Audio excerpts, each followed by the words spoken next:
বেশি বাড়াবাড়ি করলে জনগণ 1 তালাক 2 তালাক 3 তালাক 22 তালাক দিবে, একবারে হিল্লার ব্যবস্থাও থাকবে না।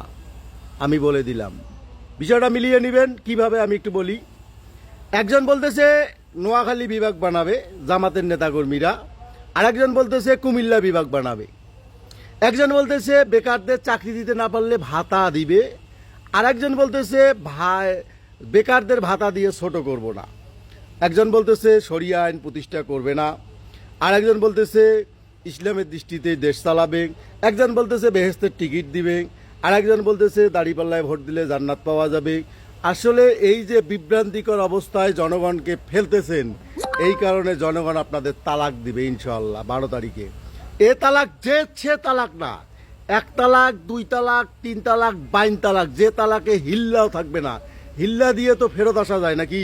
ইসলামের বিধান আপনারা তৈরি করেছেন, জানি না এটা সঠিক কিনা, তারপরেও বলি আপনাদের হিল্লা ব্যবস্থাও থাকবে না।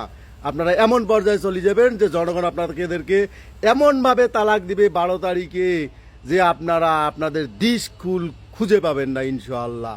দেখা হবে 12 তারিখে বিজয়ের উল্লাসে ইনশাআল্লাহ।